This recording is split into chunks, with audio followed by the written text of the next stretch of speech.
Okay, everyone, I'm so excited today to be reviewing Mike Flanagan's newest Netflix show and his last Netflix show as he's moving over to Amazon Prime, The Fall of the House of Usher. I'm going to be reviewing every single episode in detail of this show right now, but please note, make sure you've watched the whole season first. This is going to be spoiling the whole season. I'm going to be talking about the end of the show, even when I'm talking about the first couple episodes, so make sure to watch the full season first as your last warning. Now, what stuck out to me just from the start of watching the show was this was the best cast Mike Flanagan show. He has a lot of usual names, usually has in his repertoire, and he's good at giving them consistent work. They're great actors, and I wish a lot of them had more work elsewhere too, but it's always good to see them here. But I always say in some of my reviews of Mike Flanagan's work, there's sometimes I feel like he has one or two characters he miscasts, like I had said about Midnight Mass. I thought that Kate Siegel was miscast in her part, but here she is playing the perfect character for her. I did not find any flaws here. The only one I was hesitant at first was Henry Thomas playing the character of Freddy, but as the show went on, you realized why he was playing the character of Freddy and how perfect he actually was for the part. And what's even crazier is that Bruce Greenwood plays older Roderick, and he actually replaced Frank Langella, who got in some trouble here. So it actually worked out for the better because I couldn't see anyone else besides Bruce Greenwood playing Roderick. That's what I thought was flawless in the casting too, especially with Madeline and the different ages and how similar she felt and looked in each age range. I was so impressed with that. And I mean, there's so much to praise here with the acting. So we'll get into all that while we go through the episode. So let's start with episode 1, A Midnight Dreary. This was directed and written by Mike Flanagan. Now, with all his shows, when you watch it a second time,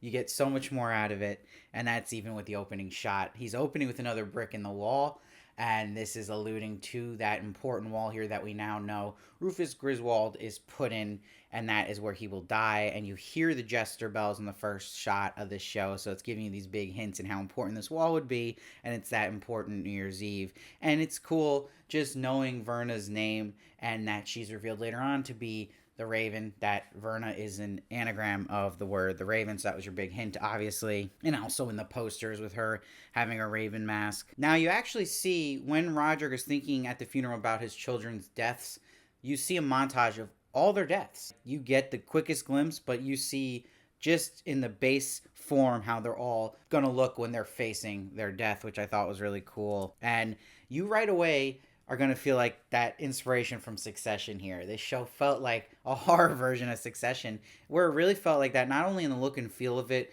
and talking about wealth and bad people, also in the music. Really, a lot of the piano pieces are clearly inspired by the music Succession was recently using. Now, what grips you from the start is meeting Augie Dupin and him being told to come literally to the House of Usher. And this is where he will talk with Roderick, and Roderick's going to narrate us through all his children's deaths and what has happened to them. Now, maybe where the biggest leeway in the story and suspension of disbelief here is that the excuse he has that he knows how all this happened to every child is they eventually told him in the spirit form.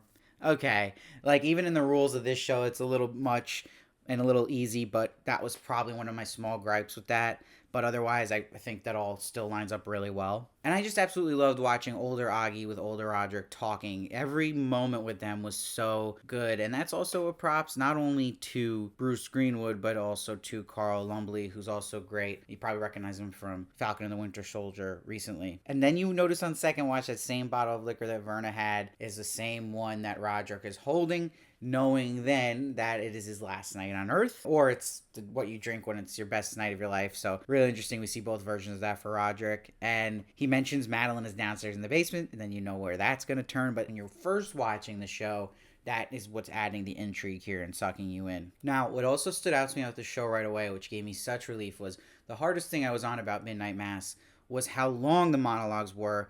He did this in Blind Manor as well. In Midnight Mass, it was completely overboard, where it just go on and on and on. He fixed it here so well, where every time there was a monologue, it was perfectly edited, perfectly stopped at the right time, that kept the rhythm going and didn't stop the flow of the show.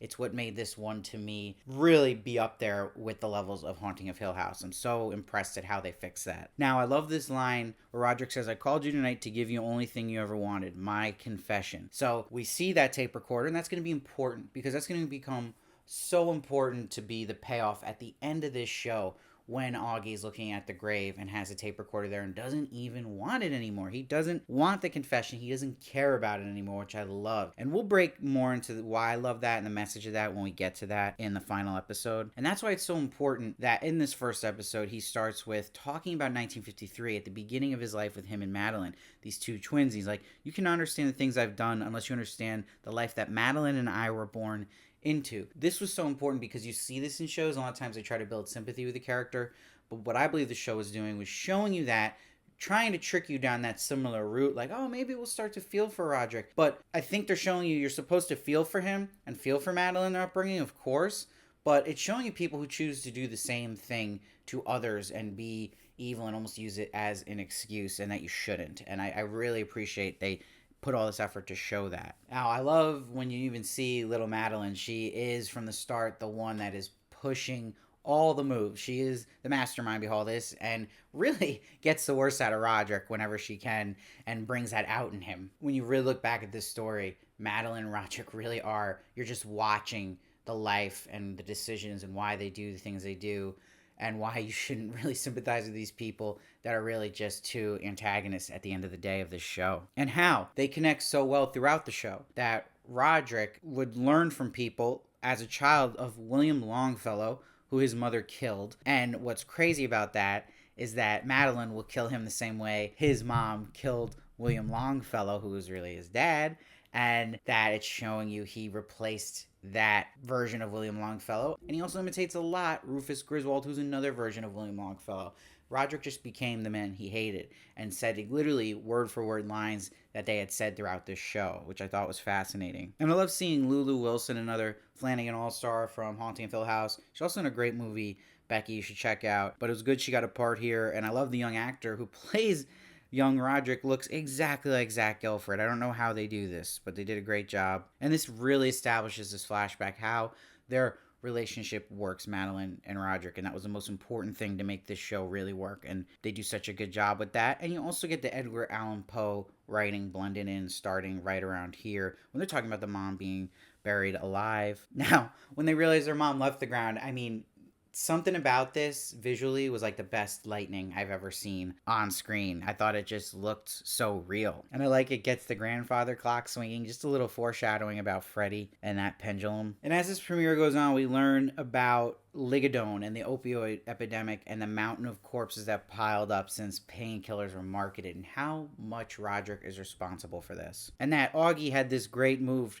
to take down people that don't go to prison like them. They always talk about that these people are protected, and we'll really know why too, because of Verna, but also we know in real life this is the case as well. But his smart move was to pin them against each other by saying there was an informant. Now what's interesting is in this episode we get a little introduction to all the children and their relationships and how they abuse, cheat, use people. And when you watch the show in a second watch, you realize too, these are children that weren't bad when they were growing up, but the money changed all of them. And Roderick really fed them until they weren't rich anymore in the way that Annabelle Lee sees being rich, of just being joy, innocent, happy, instead of the riches of just wealth that can corrupt people. So they did a good job with that too and following through with that. And I love that we see Pluto the cat come home in this episode, where I believe this was already Verna preparing her kill of Napoleon. As you watch these children die one by one to Verna, I see it more as they're getting more gruesome deaths because of the choices they're making, and she's always saying to them, you still have time not to do this. They were all going to die anyway. That was part of the deal. But it's how they go out. There's some kind of entity behind Verna as her being like a Grim Reaper, just doing her job, being a structure for order, that there was more gruesome of a death due to somebody who did worse things. And speaking of Verna, this really is best role Carla Gugino has ever played. It is perfectly cast, and I'm so happy we get to see her shine, because she hasn't really gotten the role yet since Haunting of Hill House in the lore of the Flanagan universe that's been as good as Haunting of Hill House or even Gerald's Game. This was just so great to see. And I love we get such an introduction to us as the audience of how this Madeline behaves when she straight up tells all the children that the informant, when they find out who it is, they'll be killed. And Roderick even puts a bounty on the informant, and that they'll give whoever finds him 50 million. And I love this little dialogue where in present day, Augie's like saying to Roderick, you're not implying that me saying someone was an informant caused all your kids' deaths. And he's like, I am responsible, but we'll get to that a little later. And he's like, more to the point, there's a woman I have to tell you about, which we know is Verna. And I love in this bar when we see them originally meet Verna, you got the Muriels of the Black Cat, which is going to be a whole episode, Edgar Allan Poe, the Black Cat, and the Raven, which is going to be a whole episode in the finale. Just the Edgar Allan Poe Easter eggs in general is great. And by them putting Rufus Griswold in the wall and killing him, this is a choice they made with a direct consequence of why they met Verna that night. And I love when they order the drinks, she says, buy now, pay later. That's her motto, and that's exactly how Verna works as well. And you see how Roderick says him and Madeline have the same resolution. They're going to change the world. And this is something they're so set on, and they'll talk about this through the show, that they just focus on the immediate needs and what their goals are and what they want to do, and not how they affect people around them. And you love seeing when Roderick's at the funeral here of his children, he looks up and he sees Verna in the Raven mask again, making it obvious she is the Raven. And it ends him facing the Jester in a great jump scare in the limo. Reminds you of the Jester from Are You Afraid of the Dark? And he collapses and he faces the Raven. He says it's time, so you're getting a glimpse of these important scenes that are going to be in the finale that come back full circle. So it's a great opening episode. It's a great setup. And it really sucks you in right away. And you're like, okay, this is like legit. Like, here we go. So I'm giving this premiere a 9.2. Episode 2 is titled The Mask of the Red Death. This was directed again by Mike Flanagan and written by Mike Flanagan again, but with Emmy Greenwood. Now, this is where we start seeing one by one the deaths of the children. Now, as we watch this, I really enjoyed these episodes, but I will say what I prefer the most and was the best to me out of this show was the premiere and the second to last and the finale, because they weren't so focused on that formulaic approach. Even though, yes, the one before the finale was about Freddy, there was a lot more to it. And I think my only big criticism of the show, but it still didn't really affect me that much and how much I enjoyed it, was that it did start to feel a little repetitive and predictable at a point, and that's going to come with the territory, but at the end of the day, it still feels that way, right? So I think that hurt it a little bit for me, but not much. But just going through the motions, you're like, okay, you know who's going to die. You pretty much get the gist of how they're going to die pretty early on, too. With almost too heavy foreshadowing, but still really enjoyable. So let's go into the first one that's like this. And this is going to be the Perry death episode. And this is where we're going to first meet Dupin when he was younger in 1979. And he's on to Rufus Griswold, what he's doing and what the corruption of these drug trials, and there's even graves being robbed. And he's like, people who are supposed to make us healthy make us sick. The world needs changing. Now, he says the world needs changing, but he means it in a good way compared to what Roderick and Madeline mean. Now, it was interesting that in the present day, Augie's telling Roderick the use of ligadone causing overdoses, highly addictive, and that he knew it was highly addictive, Roderick, and marketed non-addictive anyway. And that was the greed that was there. And he's like, was it ever going to be enough? You could have stopped at what you were making, not marketing it that way. And it's never enough. And it really was interesting watching Augie confront this man and what he's done through his life. And what made me love how they wrapped this up eventually with Roderick and Augie is that it's not your typical, oh, Roger comes around and is remorseful and gets what he did. Like, he owns it. Like, he's like, I knew. That's his big confession, that he knew was going to be bodies piled up here to get what he wanted, to get this glorious lifestyle, to be like a pharaoh and to be all powerful and greed, and didn't care. That's what he knew was the cost, and he was willing to pay it. And it just shows you that is, at the end of the day, what a bad person really can think like and be, and it's terrifying. It's the real horror of the show, but I thought that was so effective. Now, it's cool we see the children haunting them in each of their episodes in the present day, where Prospero starts haunting them here. Now, it's interesting. Prospero is obsessed with orgies and drugs, and he's upset that his father doesn't take him seriously about his plan about this club he wants to have. And it's crazy looking back when you watch this again, because they literally say in a board meeting that Prospero is in, that testing facilities they own are leaking toxins into the groundwater. And if he had just listened to that part in the meeting, he probably wouldn't have faced that exact fate he faced at the end with the sprinklers. And when you see Mark Hamill in the show, to me, when he's playing Pym, it's very Mike Ehrmantraut type presentation of this character, this role. It's the guy who just gets the job done with a straight face and doesn't ask questions. He just protects and covers things up. Now, I love that the children would see in their choices they're making more and more Verna coming along, and Verna observing what their choices are to kind of determine how gruesome their death will be, and getting to talk to them, which I loved, and him seeing Verna right when he goes to that old facility on the rooftop, and he's already making bad choices. We know at the end of the episode he's really also doing this to make blackmail on famous people, but also on his brother. And it is one of those things where a great lesson about this show and how well it shows you is like, people are getting wronged by each other here, but it's not the solution to then also wrong somebody else. That's still a choice we're all making, and there's no excuse for that, which I really loved. Because you could go, oh yeah, Prospero's doing this to somebody who is not good either, but that doesn't make it right. And I think the show's loudly telling you that, and in a good way. Now, I like they start sprinkling in other stuff happening with other children, like Victorine pumping chimps here with adrenaline to get the results she wants. So you're just getting little breadcrumbs like what is going on with everyone else as well. And they're also developing Camille on the witch hunt here for Victorine, being the informant. And you already see her assistant, which is Midnight Club alum here, saying that, what did she do to you? Why do you hate her so much? And that said to her a lot. So that will get payoff in her episode, which we'll talk about. But when we're talking about the comparisons to Succession, Prospero is very Kendall Roy to me in this episode, where he's like, make it rain about the sprinklers and wanting all this partying to be perfect, and just totally improvises a lot of things. Now, what's interesting is that Roderick in the present day will bring up Cadisol, and it's a hereditary form of vascular cognitive impairment before it kills you. It causes symptoms very much like dementia, and there's no cure. And that's why he's like, don't kid a kidder. But the heart mesh that he wanted Victorine to make was to buy time.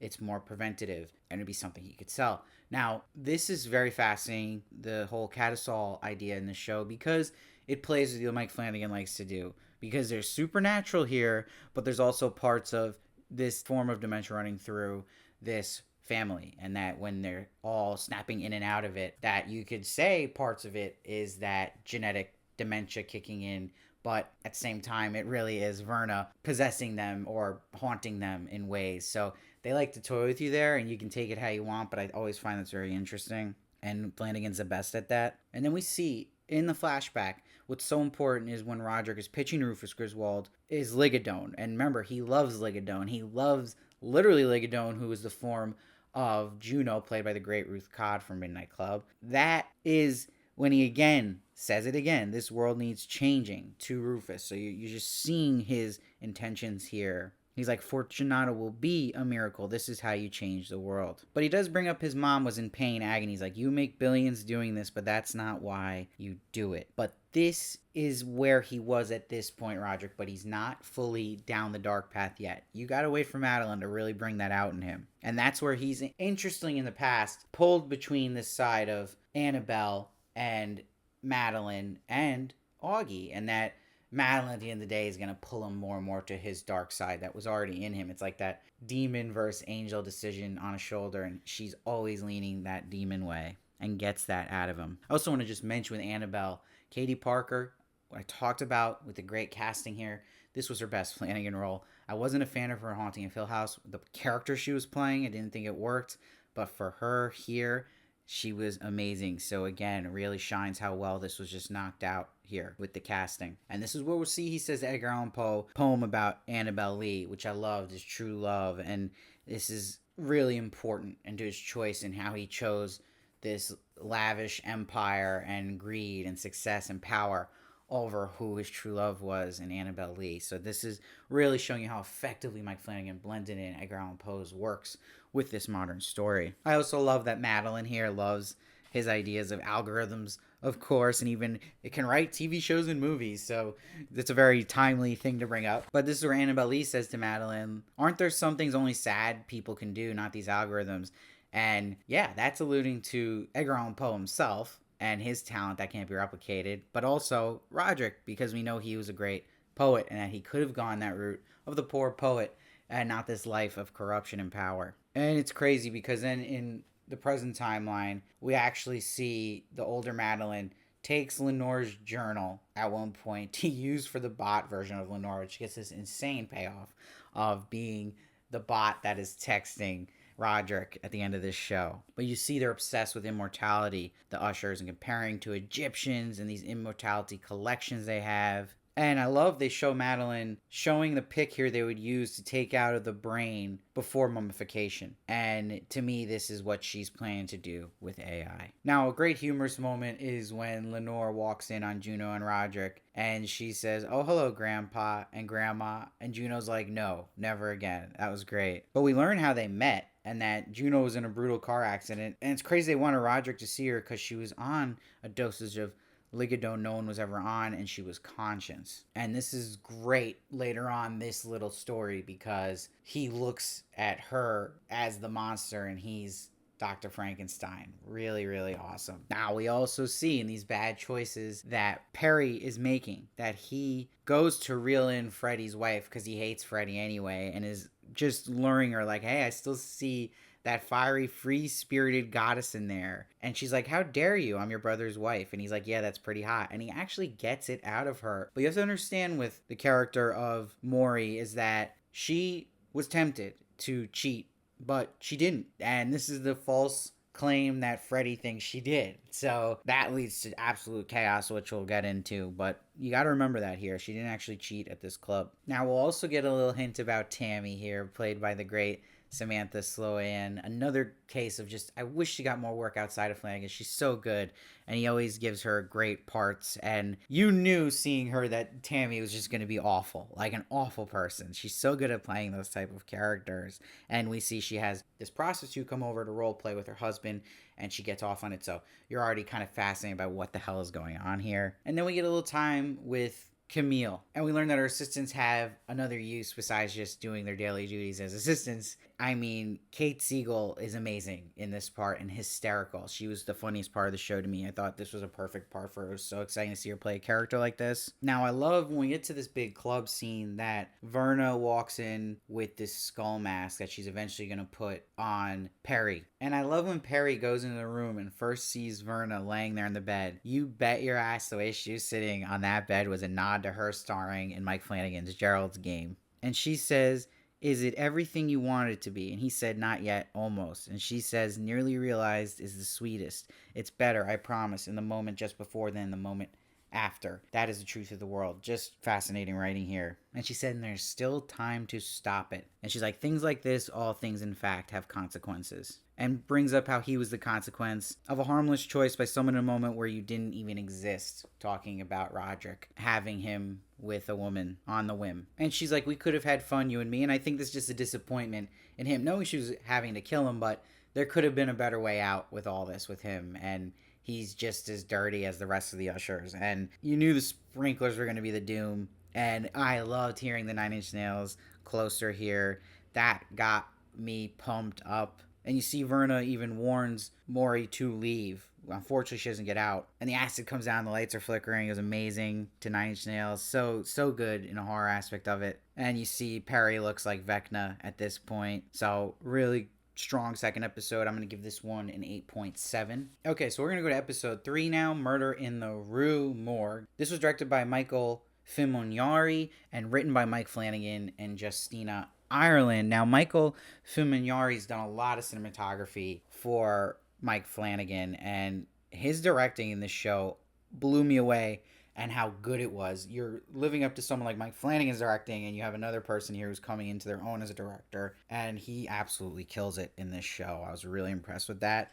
So this is the first episode we see he directs, and it's going to remind a lot of people of the recent Jordan Peele film Nope with the chimps here. And you see what's cool about this show is you're hearing the sounds of what's going to cause the doom of whoever child's dying in that episode in the beginning with the black on the screen. I thought that was great. We hear the chimp noises here. And it's so sad also when you see Pym goes to the crime scene of where Perry died and he finds Maury is still alive. But watching this on second watch, at that moment you're like, you know what? She was probably better off dead than what she's going to suffer with Freddy. But you see how these children really are, because when Perry dies, Freddy runs to the hospital and Roger's like, "Did you hear me? Your brother's dead." He's like, "Yeah, Perry's dead. Got it." Doesn't care.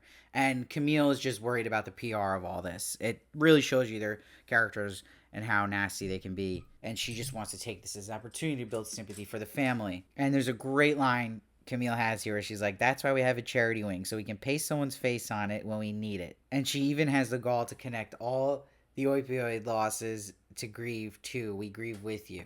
We know loss. It's interesting though, you see Roderick is fully blaming Freddy on this death of Perry. He's like, 'cause you didn't take the building down, you did this. But you're seeing that Roderick is in denial right now at this point. He's not fully processing like what happened with Verna yet, and that this could be coming true, his deal. See, I almost wish Camille was in the show longer because she was so good here. And she's like, Toby, damn it, everybody knows that edible arrangements are what you send to people you hate. That was so good. And you'll see, which was fascinating, that Verna's already planting herself to different children early on, even though it might not be their episode to die. Like, she plants herself early on to Victorine, and we get to see Carla Gugino have just so much fun here. She gets to do different accents, and you get to see her acting range. I mean, this is that kind of role actors dream of getting, and she delivers in getting that part. And you see Victorine is getting interested in her because she knows she's the perfect candidate to do the human trials on with this heart mesh. Now, I love this line that Camille's honest about the BS about her family, that they all use someone else's idea. There's no talent there. They just spin stuff. They don't actually make anything. She's like, ushers don't make stuff. I'm like a ceiling fan that just spins and doesn't go anywhere. It's so good. Now, what's interesting is that Camille, when she first haunts Roderick here in the present, she gives him a soldier robe. I actually wish they didn't show that because it made it too set up for the jump scare later on that was really intense. I wish I didn't even have her on my mind yet with the jump scare. So that was an odd decision by me for the horror aspect of the show. I rather just did the jump scare. So that really, I think, would be more effective without having her on your mind yet. But you see Roderick saying to Augie, don't imply it was my drug and that I killed him with his drug, talking about them finding a version of Ligadone in Perry's system. He's like, I didn't design it. He says he's a middleman, never my drug. So it's the complete hypocrisy of Roderick here and the denial part of it, that he can push it down when it's convenient that it's not his drug now all of a sudden. And it cuts clearly to the past of him saying, this is my drug. That was great. But you see Rufus Griswold just takes Ligadone from him in his idea and owns it. And he gives him gratitude. He's like, I'll give you a promotion, a $500 check. He says money for a brain fart. But this is where my possibly top 3 performers, there's so many good ones in the show, but Willa Fitzgerald as Madeline was such an important thing that if she didn't nail it like she did, it could collapse this whole show. If they had casted someone who was over the top with Madeline and just didn't hit that nuance like she did, and she was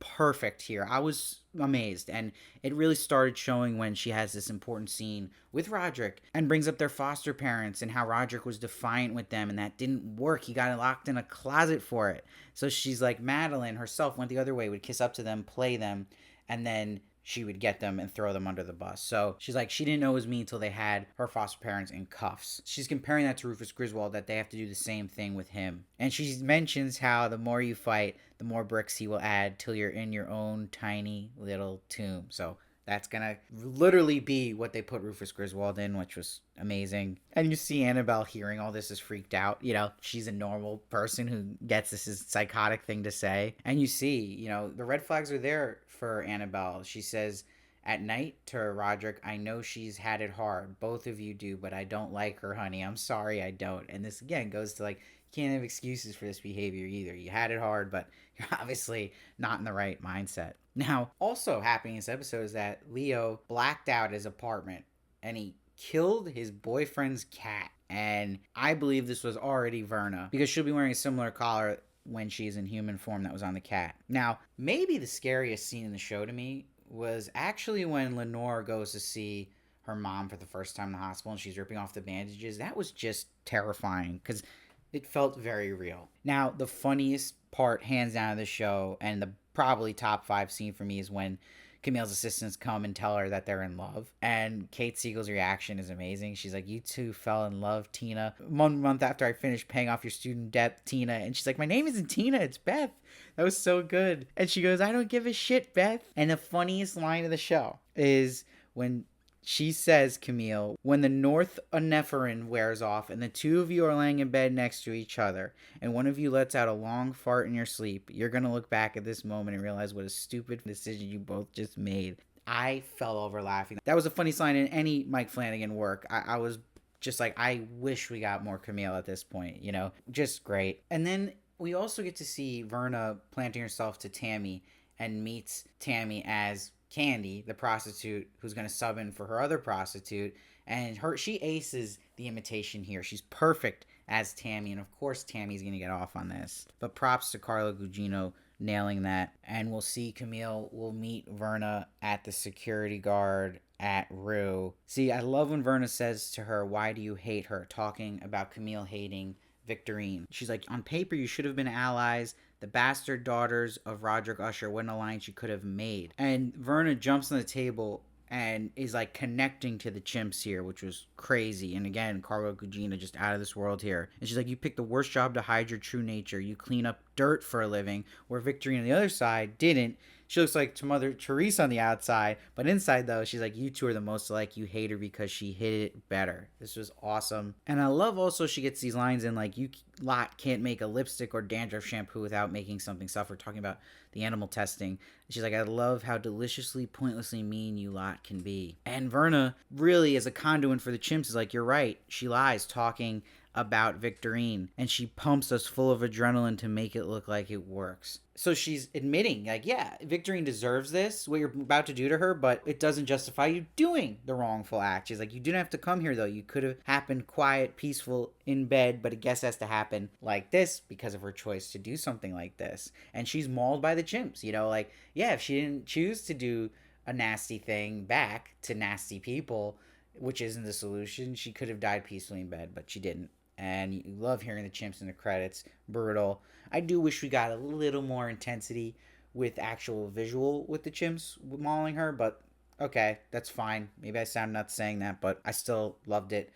And this was a really, really solid episode. I'm going to give this one a 9.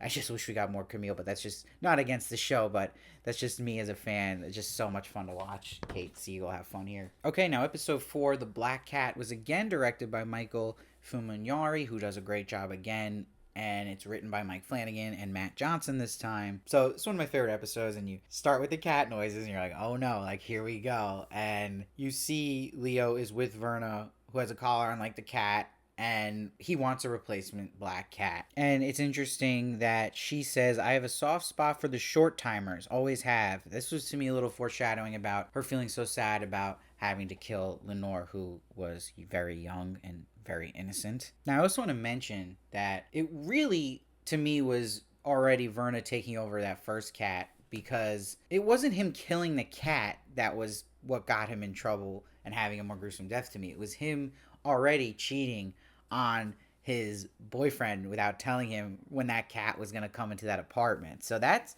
what I took as his choices, and then eventually lying about killing the cat and covering it up to his boyfriend. All these just bad choices by Leo. And you see when Leo gets the news that Camille's dead, he just can't believe it. He's in complete denial. And this is where Roderick in the present's talking about sometimes things do go away on their own, so it makes it feel like denial works. It's the placebo effect. And we'll see this when Roderick first sees an enhanced pic of Verna, and that he's in denial about who that really is. And I love they still check in with the sounds in the basement. He's like, oh, it's just Madeline. That was great. You see how cruel Tammy is in the boardroom scene where Juno says sorry to Tammy about losing Camille, and she's like, why is it talking? It shouldn't be talking right now. Brutal. Now, also Maddie was in denial at the beginning with these photos of Verna, but she does go to the bar site, sees it was a graffitied wall and there's no bar there, and she's like, this is crazy. Don't be stupid, Madeline. And you see the Raven art on it, and the Raven comes to see her. And we also see at this moment Roderick first goes back to that wall where they put Rufus Griswold in and hears those jester bells. So the curiosity is there. Could this really be happening in both their minds? And just speaking about things that happen that are messed up and that this family was doing, you see Verna says to Victorine that pharmaceutical companies are known to test on humans in poor countries that may not be aware of the side effects. And Victorine spins this as it gives people treatment they couldn't otherwise afford. Again, going to this denial theme. Now, it was a really cool shot when Leo was in bed with Jules is that he sees the cat's eyes glowing in the dark, which is Verna, just like the Raven, and he starts getting the gifts, the dead rat under the pillow. What's interesting in the present day is there is a moment when they bring up when they first met Augie and Roderick in the past, and you see Roderick's reaction to learning about the forged signatures of himself, and he's like, I don't recall. And Augie sees right through. He's like, look, you're good parents who can't afford the medicine, can't afford to say the wrong thing, hard to say the wrong thing, but even harder to do the right thing. So this is going to be full circle too, because it's that decision you make here, and that's going to come to a crossroads later on with Roderick and his decision to not keep with Augie's plan and betray him. And it's interesting when Roderick is confronting Rufus in the past about the forged signature. This is when Rufus gives him the speech about you being a team player and to keep quiet. And this is about forming a wall. He says, I'm the commanding officer. All I want to hear is, sir, yes, sir. This is the same line Roderick will say as older Roderick at the start of this episode to his kid. So again, that reflection of him becoming the man he hated. And he says, Rufus, to him, you follow my lead, keep your mouth shut. And he compares himself to Willy Wonka, and he's like, you're Charlie Bucket. And to me, this show also has a Willy Wonka thing going on, because you're seeing the kids hitting doom at the end, just like in Willy Wonka. Now, Leo sits on the dead bird now. There's a dead mouse in his shoe, and Verna shows up, and she's like, cats are predators. It's in their genes. They were domesticated 10,000 years ago, but that prey drive, it's there. This is such a cool scene and scary scene. And I love that during this, we see Thor's hammer in the background. And this is that rule of Chekhov's gun, right? Like, if you're going to show something like that, you better use it. And thank God they did, because that was sticking out to me. I'm like, okay, why is that there?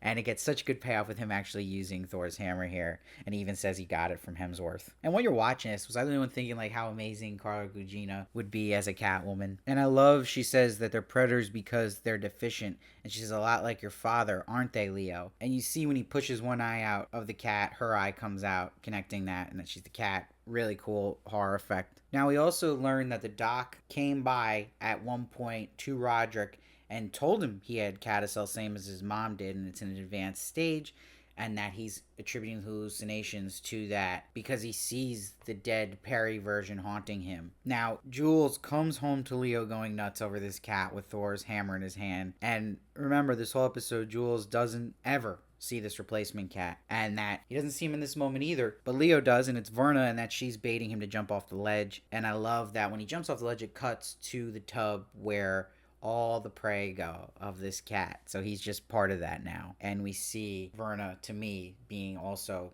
Pluto, shows up here getting that sweet revenge. That was a great ending moment, probably one of the best endings of any of these episodes. So 9.1 for me on that one. Okay, so episode 5 is The Telltale Heart. This was directed by Mike Flanagan and written by Danny Parker. It's the only episode not also at any point written by Mike Flanagan. Now, this episode opens with the heart pumping sound and hearing the flies, so you know this is the dead heart of Victorine's lover. Now, it's interesting, Verna says to Roderick on New Year's Eve about ravens, not bad omens in every culture. A lot of people believe ravens bring good fortune, and they do in the show.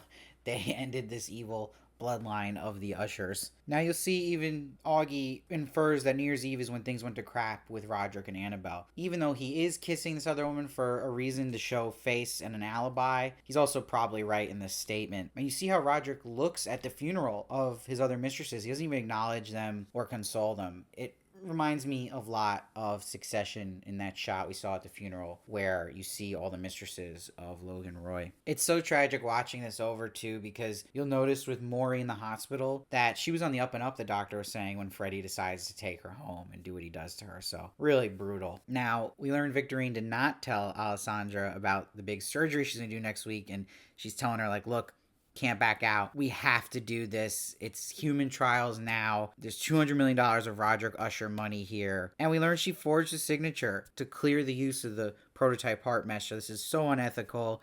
And Alessandra's like, I'm going to squeal about it. She's like, you Ushers, you're all monsters. And we see Victorine hits her in the back of the head. But this cuts to black the first time, so you don't know exactly what happened yet. And now back at the office, you'll see she hears the chirping. She's already made this horrible choice of throwing this item we now know at the back of Alessandra's head, and has her literally with the heart mesh on at the apartment already. Like, insane, but goes to work still. Now, in the present, Augie will reveal to Roderick there was no informant. But he's like, I never imagined the kids would start dying. He was just trying to pit them against each other. And Roderick has this moment of, like, just denial and snaps, like, into a different place. He's like, if it weren't for you, they would all still be alive today. Which leads to a very intense scare, one of the best, of Augie bleeding through his shirt, and then Victorine's head replaces it. Terrifying. But that's where you see Roderick comes to sense. He's like, Augie, let me relieve you of that burden. No one died for your lies, so don't carry that. One had nothing to do with the other. And he says the mind of guilt is full of scorpions, and I don't wish that sting on anybody. So it's maybe one of the few likable moments of Roderick giving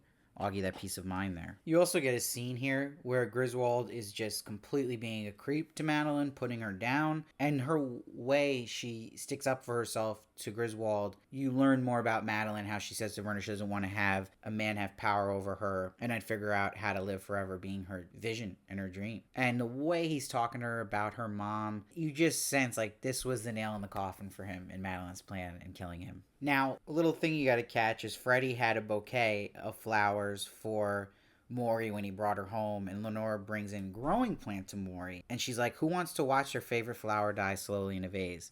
This is saying it all. Freddie does. Freddie's watching Maury die slowly and is enjoying it. Now, Tammy also see her paranoia goes more and more towards her husband Bill about him sleeping with who we know as Verna, and she's just cruel to him. She's like, I chose you from a list. You fit the brand. You're a product, mascot, asset. And Bill will leave after this fight. Now, there's an interesting moment where Roderick is looking at the wall they put Griswold in. And he says, maybe I'm losing my mind. Dementia is a nasty little bitch.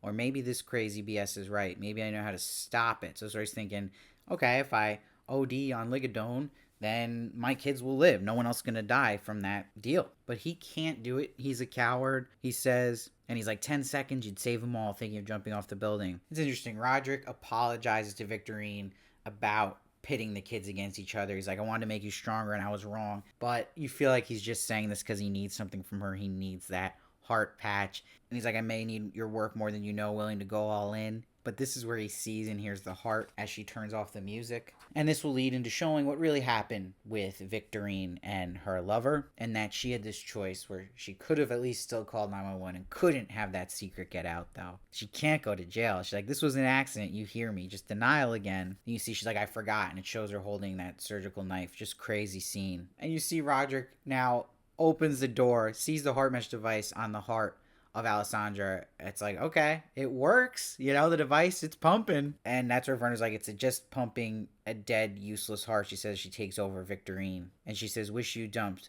Maybe I wouldn't have to do this, but who am I kidding? And alluding it just wouldn't work. And she stabs Victorine in the chest as Victorine in front of Roderick. And she says, Daddy. And you love hearing the heart pumping in the credits. So solid horror there. So I'm gonna give this one a 9. Now, episode 6 is Goldbug. This was directed by Mike Flanagan and written by Rebecca Klingel. Now, this episode to me was my least favorite only because I felt like it suffered the most of predictability and feeling that repetition now a lot, where I was kind of like, okay, let's get a little bit more on with this. It was a little too telegraphed for me, but you see in the beginning, you hear the glass shattering, and you know how that's going to end. And it does have an amazing ending shot, which we're going to get to. But you're questioning, right? Because Tammy's forgetting a lot here. A lot of tapping in and out where you could say it's Verna. You could say maybe it's that dementia kicking in. But you see, everything's green here with Tammy. Green walls, green dress, greed, money. This is representing, you even have the green lights, and that'll eventually be all green lights in a room later on, the green necklace later on. And she's first trying to go to sleep that night before her big presentation. She looks at the glass ceiling, which will be her doom. But Madeline in this time now is reminding Roderick that Victorine was on the board, which is not good. And she's like, if we don't find woman from the bar, we'll lose the family and the company. But Roderick's so obsessed with finding out about how he can control the board. He's still in denial about the Verna part.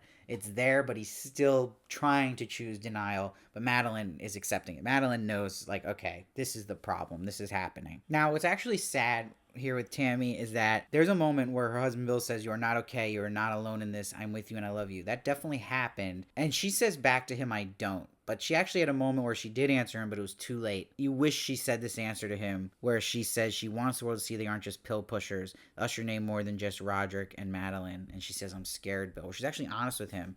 It was too late. The key was there. He was actually there, but she says it after the fact. So all for naught. You see how selfish this family could be, where Lenore will literally tell Roderick something is off with her dad, and she's scared, and he's literally just doesn't care. And that's when she's like, are you okay? Because he's just quoting Edgar Allan Poe. It's also interesting that Juno goes to Tammy and says she's sorry about everyone, and explains that no one ever sees her there in this big house, and that she just wanted to be part of a family group. Tammy almost breaks. You could see a little pity there, but just not fully. She's just too cold. We also see a moment where Verna is shown through facial recognition that she's been with all these important people in the past that are controversial. So she's haunted these people for years. But he's still in denial about it. He's like, look, I saw Vic kill herself. And Madeline's still pushing Roger, like, you know, we met that woman that night in the bar. And it's tough. Some of these scenes with Lenore and Maury, knowing what's going to happen with Maury.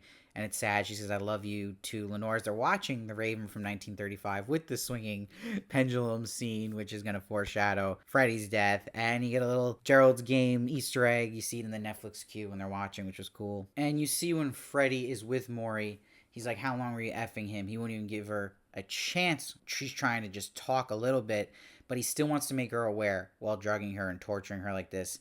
It's so sick, and it's literally Ramsay Bolton from Game of Thrones 2.0 with Theonis.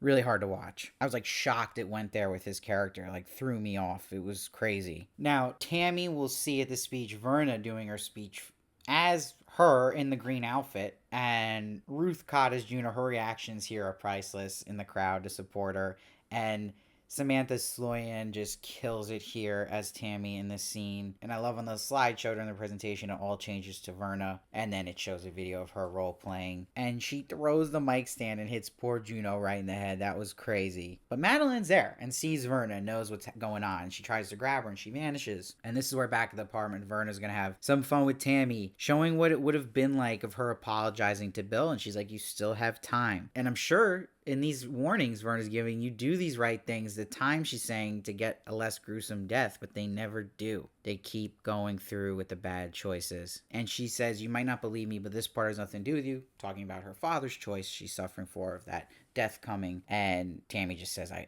effed it all up. And you get this great reflection of Verna in the glass on the ceiling, and you get this Matrix style slow-mo, and glass all comes down, which was brutal. The most brutal part, though, was her landing on her back on the bed into the glass. It was crazy kill. But like I said, this wasn't my favorite episode. At that point, I felt like I was kind of getting sick of the format. It was getting too formulaic for me, but I still really enjoyed it. I'm going to give this one an 8.7. Okay, now episode 7, The Pit and the Pendulum, is directed by Michael Fuminori and written by Mike and Jamie Flanagan. Shout out to Jamie Flanagan, who has watched my videos and commented before, so hope he's watching this time. Now, this was one of my favorite episodes. I mean, this and the finale were the best to me, like peak Mike Flanagan work here. I love it opens with that cat clock tail swinging that Freddy as a kid is looking at his eventual doom, with the same pendulum swinging sound going on in the background. Really crazy. Now you see how worried Annabelle Lee was about Roderick doing this,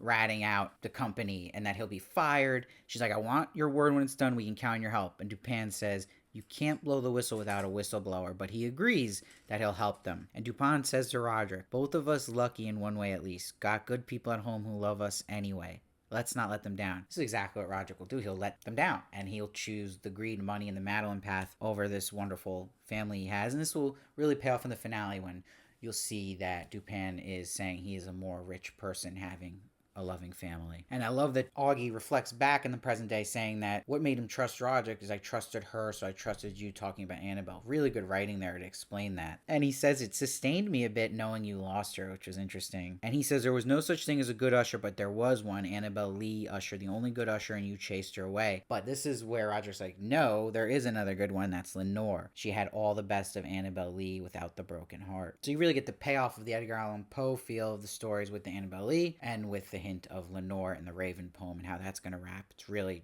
just nice storytelling. Now, Madeline has this last Hail Mary play to save the company for her to take over and to have Roderick kill himself and move over the company to tech. She's like, it's the hardest thing I've ever to say out loud. So she's ready to cut ties here with Roderick and that justifying like he's on his way out anyway, health-wise. And in this episode, Freddy is in complete psychopath mode. He's got the wedding picture all over the room with Maury, and he's like, is that how you see me? Toothless, so you knew that was coming. And he's still obsessing over where is the wedding ring. Also, that Freddy is the swing vote for the board, also meaning with the pendulum swinging, a little nod there. And he still hasn't destroyed this building that Perry died in. Now, I love the scene where Juno's talking about how like Ligadone is like heroin and is calling Roderick out for all his BS. And this like I had talked to about before about the Frankenstein comparison, which was great writing. And Juno has the best line where she's like, I'll take 3 years of hell over a lifetime with you, which is great. So you're happy that a character like Juno really lucked out not being part of the Usher blood here and actually gets a happy ending and sticks up for herself. Now we'll see Freddy will tell Maury the lessons his father taught him about you don't have to be a tyrant, but then you have to be sufficiently brutal at least once to establish authority. This is why he's doing the tooth mutilation. And he's like, you know what? Also, we won't break our bond. You already cracked it, which is the other lesson to test a bond. You crack a little, but you don't break it. So just crazy using his father's philosophies and what he's doing to Maury. And you know now Maury saw at this moment Verna there, and at that point she really intervened. Like, this guy really deserves the worst, and switched the drugs. What I really loved is in the present when Augie is with Roderick and he's saying like, oh, that's probably Freddy with the pendulum and the clock swinging, and that he's gonna show up and make sure they get the story right. And Annabelle Lee and Kid Freddy appear, and I love how it blended into the past when they come to when he's gonna testify. They're like, we had to come for your big day, one afraid to see his daddy be a hero. And you see now in the present he's cutting his son cut in half. It's so interesting to me that Roger was upset and reacted to Annabelle Lee in the past, that like was upset that she brought the kids that day, because he knew what he was going to do. He knew he wasn't going to be this hero. And it was so hard to watch him just completely betray Augie here. And you knew when Madeline checked in him and said, you got this, it was going to go down the other way. And he even went so far to accuse him of harassment. So awful stuff here by Roderick. And you see Madeline immediately shakes hands with Fortunato and tells Annabelle, as of today, he's the most important employee at that company. And Annabelle says Roderick was going to do the right thing. He was going to be a hero. And she says back, he did the right thing, you simpleton. Just ouch. And Madeline spins it as he's instead the hero for Fortunato. And she's like, you're going to be swimming in money, promotions by lunchtime tomorrow. So this is the choices we make, right, as people. You can play the game and just do these people hate, just repeat what they're doing your whole life. And this show is great at showing you not to do this, to help people to do good, like a Lenore does, like an Augie does, like a Maury does. It's always a choice. And I love the line. She says, wow, this really is you. I thought you only existed in the movies. That was a great line. But Annabelle says to her, you are so small, Madeline.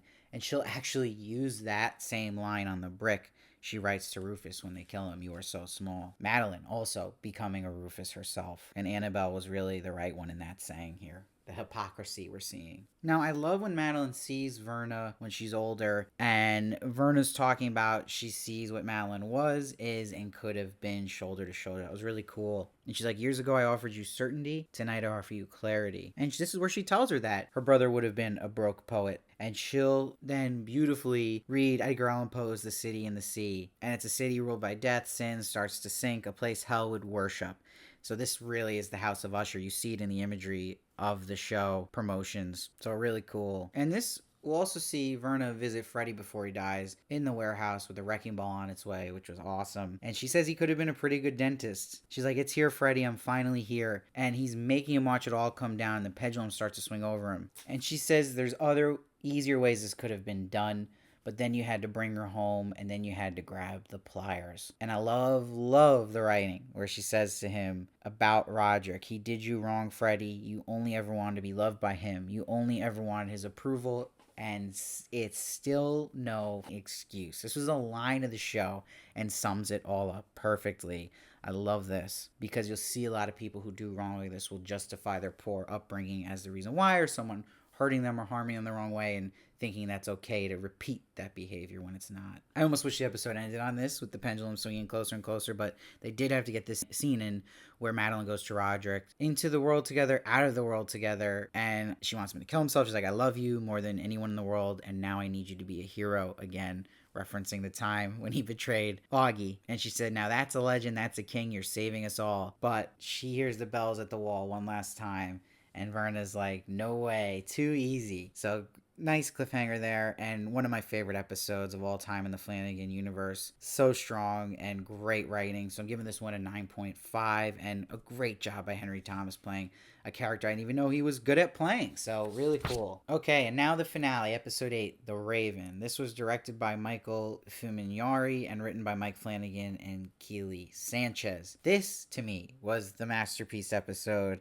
And it is really so close with me and Bent Neck Lady on my favorite all-time episodes of the Flanagan universe. This blew me away, and it makes me angry thinking about it because this should be Emmy-nominated, this show, and they always screw horror over, and it's time they take it more seriously because there's nothing better on TV than an episode like this. So let's jump into it. So it opens with the Raven cawing, and Verna's talking to Roderick here after he tried to kill himself. She's like, millions dead.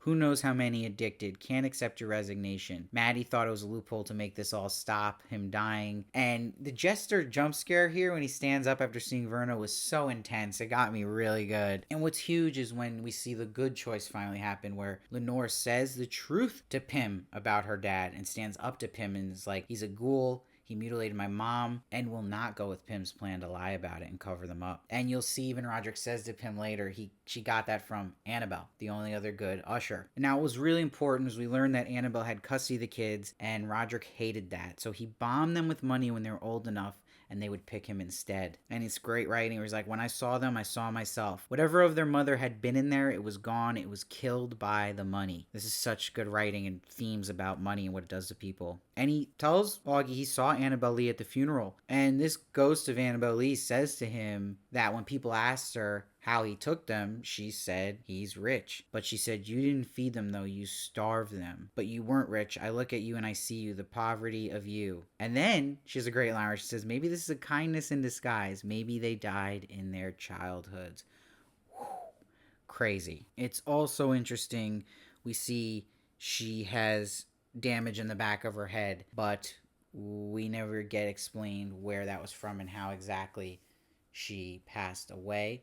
But I thought it was so powerful that when he's walking out of the church, that Annabelle is in the background holding the children's coffins in her hands. Just crazy. And it leads up to him seeing the Jester, which you saw in episode 1, and him collapsing and seeing the Raven and saying it's time. And you see then, in present day, he offers Augie the drink from that jeweled bottle. Remember, the jeweled bottle is what you drink best night of your life or the night you're going to die. In this case, we know it's the night he knows he's going to die. And he says, sure, I can't tempt you. And Augie's like, no. And Roderick's like, wish I'd said that. So that regret, right? About making this deal with Verna. And I see we get really explained what happened here with the Jester being Rufus Griswold and what happened on New Year's Eve and the choice that Madeline and Roderick made that would change their lives forever. This awful choice of killing somebody. And you see the line Rufus says, this bottle right here costs more than a year of your former salary. This exact line again that Roderick will say to Augie. It's like he doesn't even realize he's become the man he hated. And now we'll see the master plan happen here. The cyanide and Madeline seducing him, and their master plan would perfectly fit in. Now Roderick's this hot shot that he would fill in as CEO. And then it makes sense with the Pink Floyd, another brick in the wall that started the show, starts playing again. You see how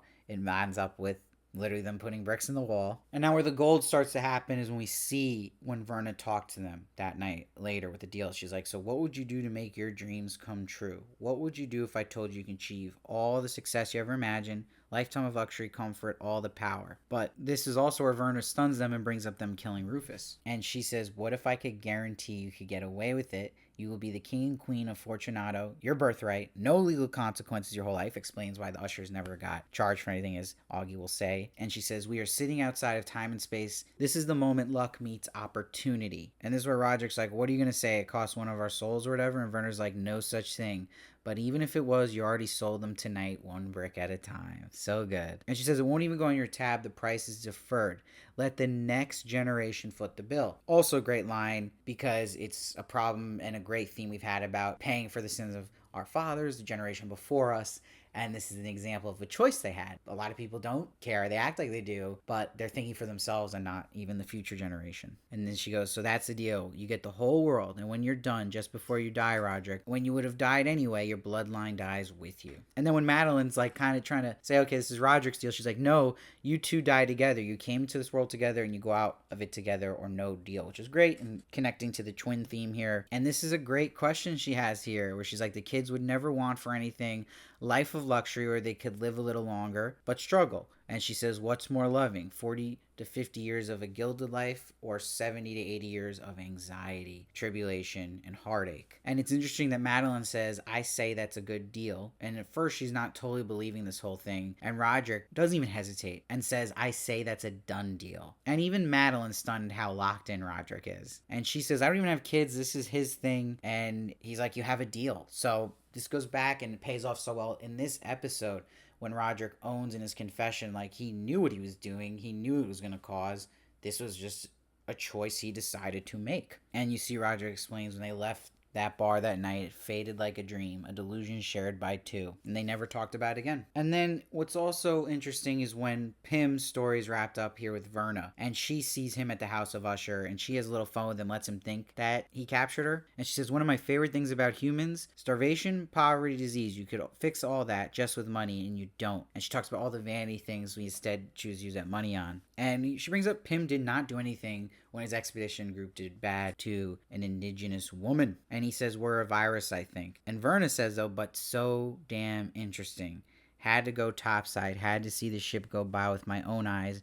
And you saw me too, didn't you? So it's interesting that he did see Verna at a time. And it's interesting, he says, what happens when the Ushers are gone? You've enjoyed immunity your whole life, but it isn't yours. It's theirs just reflected. And the offer is basically he'll go to jail or not. And he wants to know what's the catch, what he's got to offer. And she says, everyone loves something, and in that love is collateral. And he's like, I have no collateral. Collateral is leverage, and I won't be leveraged. Not going to cede that ground this close to the end. And he's like, I think I'll play out my hand. So he's, again, like a Mike Ehrmantraut type character arc where he's going out in the way, just taking it the fall here, and that's why he's gonna, you'll see, go to jail. Now Lenore will say to Roderick, not having Fortunato anymore, maybe it's a good thing for you. That place wasn't good, Grandpa. And he says, no, it wasn't, but it was mine. Very Breaking Bad type of line there. Remind me of Walter White towards the end. And he says, maybe you'll make it good someday. But she says, I say this with love. Let it go. Let it all go. You have more money than you'll ever be able to spend. Let's put it to work and try to fix things.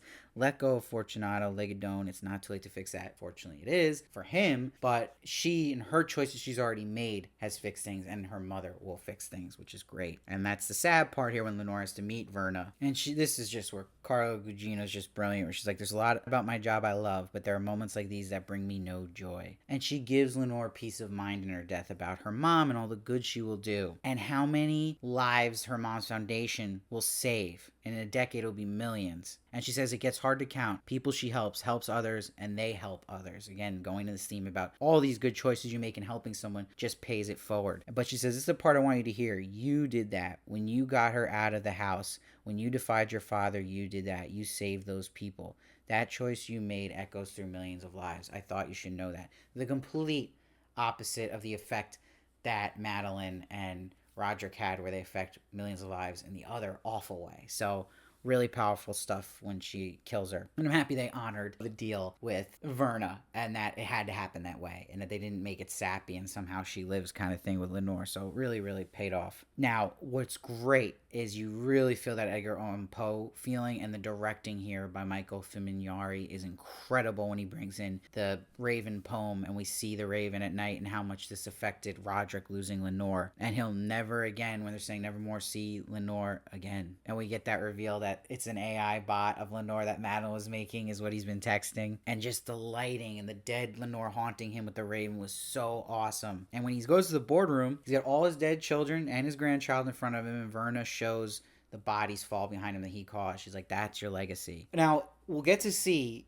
before Roderick met with, in the current timeline, Augie, he met Madeline at the house, and they have a toast, and Madeline's like, you always said it was you and me against the world, said we changed the world. We did, didn't we? And he's like, we did. And they're talking about how he brought the treasures there the same as the pharaohs did. This carcass of a house is our tomb, so all we need is the dressing. But you see how Madeline's like, we built a life, a privileged life, out of nothing but dirt and trauma. So again, this is her justifying, like, yeah, they did the right thing because they had it tough. I love the line where she's like, would we have done anything different if we believed that woman in the bar was real? Interesting. And then you see how it justifies everything. You don't want Ligadone, don't buy it. You don't want to get addicted, don't abuse it. They're mad because we made it available and desirable. And she's like, Supreme Court is more concerned with dick pills over women's rights. And a lot what she'll go on to say about consumers isn't wrong. But again, this is the theme of the show, where it doesn't justify the wrongs of what they're doing. A wrong doesn't make a right. And she's saying how they invented us. She's like, so I say we stand tall and proud, brother. And she's like, let's not hide in the basement like we got something to be ashamed of. Not us, you and me against the world. She says, don't care if it's death herself. She wants Madeline Usher. She's gonna have to look me straight in the eyes.